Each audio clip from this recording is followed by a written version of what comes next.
এই ঘটনাটা ঘটছে, এটা নিয়ে গোটা দেশ তোলপাড়। আমার দাদা বাবুরাও তোলপাড়। দাদা বাবুরার অনেক মায়া এই বাউলদের জন্য।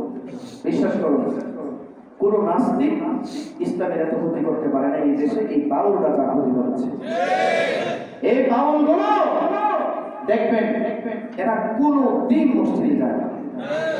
কোন বাউলকে কোনোদিন মসজিদে দেখেছেন আপনারা? কোন বাউলকে কোন মন্দিরে দেখেছেন আপনারা? না, মন্দিরেও যায় না ওরা। কোন বাউলকে গির্জায় দেখেছেন? ওরা গির্জায়ও যায় না। কোন বাউলকে পেগোড়ায় যাইতে দেখেছেন? কখনো ওরা পেগোড়ায় যায় না। বাউলরা কোন ধর্মই মানে না, কোন ধর্মের অনুসারী না।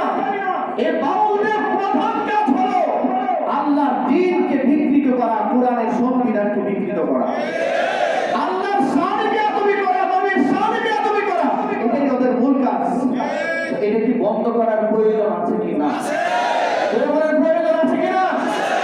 আপনাদেরকে অনুরোধ করব, যে দলের মহাসচিব এরকম বাউলদের পক্ষ নিয়েছে, আপনি যদি সেই দলের অনুসারী হয়ে থাকেন, আপনি সিদ্ধান্ত নিবেন এই দলটা আপনি করতে পারেন কিনা। আপনার সিদ্ধান্ত দরকার, ঠিক কিনা ধরে বলেন। এটা যদি আমারও দল হয়, আমার ব্যাপারে আপনার সিদ্ধান্ত নেওয়া দরকার, ঠিক কিনা ধরে বলেন। সিদ্ধান্ত নেওয়া প্রয়োজন।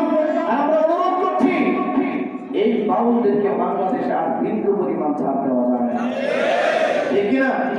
কোন বাউলটাও আর এই দেশে চলবে না। যদি বলেন এই দেশে আর আমার আল্লাহর বিরুদ্ধে আচরণ করে গান গাইবে, এটা আমরা হতে দিব না। কারা কারা প্রস্তুত আছে? আতটা ইনশাআল্লাহ।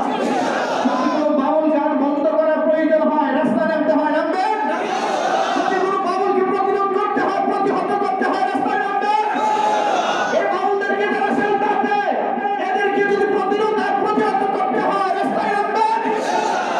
মনে রাখবেন, আপনি যদি আল্লাহকে ভালোবেসে থাকেন, তাহলে আল্লাহর বিরুদ্ধে আচরণকারীদেরকে যারা সহযোগিতা করে, ওরাও আমাদের দুশমন।